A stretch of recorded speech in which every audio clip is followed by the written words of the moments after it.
Hello everyone and welcome to Bloom Life Coaching certification course. In today's lesson we're going to learn about beliefs, which is actually the first step in Bloom Life Coaching model. Before that, have you ever wondered why some people seem to have it all, fulfilling careers, great relationships, unshakable confidence, while others struggle? Well, the secret lies on one word: beliefs. And in today's class we're cracking the code of beliefs and how to work with them, which is an essential knowledge for any life coach.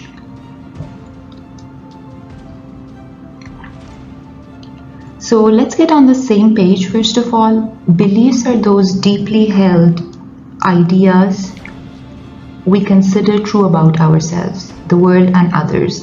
They are like the software running in the background of our minds. So think of the classic, I am not good enough. That's a belief that shapes how a person sees themselves and act. So if we talk about the types of beliefs, beliefs are not just black and white. They run on a scale from mild preferences, like I like mornings, to intensity held convictions. Honesty is always the way.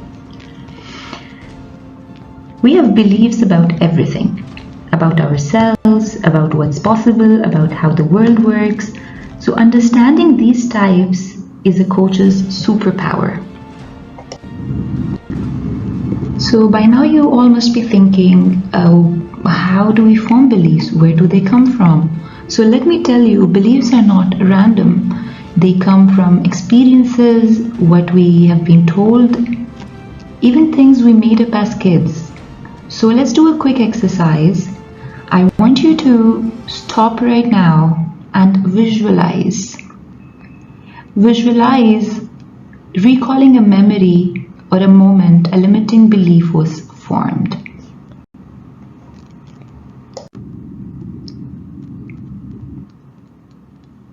I'm sure by now you all have visualized a moment where a belief was formed.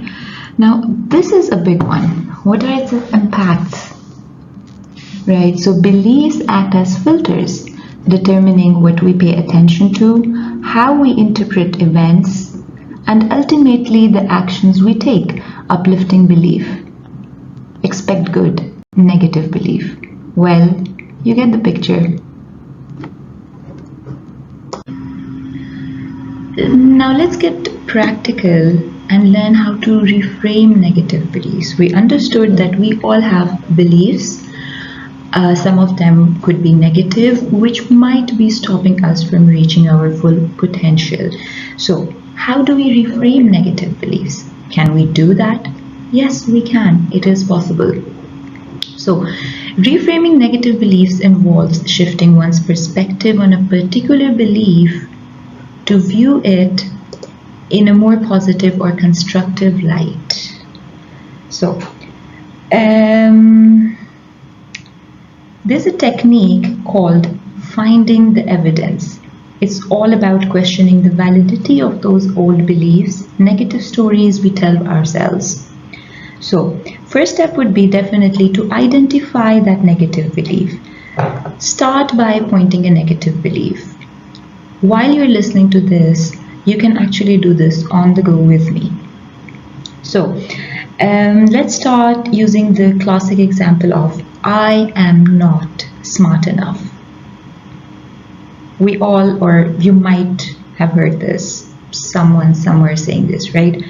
So how do we find the evidence to this belief? By questioning. Now ask yourself, what's the evidence to support this belief? Get specific. Are there past experiences, times you felt an etiquette, and be honest. Alright? So, once you have identified the belief, you have asked yourselves the evidence, the questions and everything, now is the time to challenge that belief. This is the fun part basically. Challenge the evidence. Is it really the whole truth? Are there examples of times where you were smart enough? Skills you have mastered? Ask yourself questions. Once you have done that, here comes the new perspective. So the goal is not to pretend problems don't exist. Instead, it is about opening up the possibility that the belief may not be as absolute as it seems. Once you have done this, write to me in the comments what was your experience. This is just one technique. In the course, I'm teaching a lot more techniques, so stay tuned. And if you would want to know about the course, you can visit us on the website too.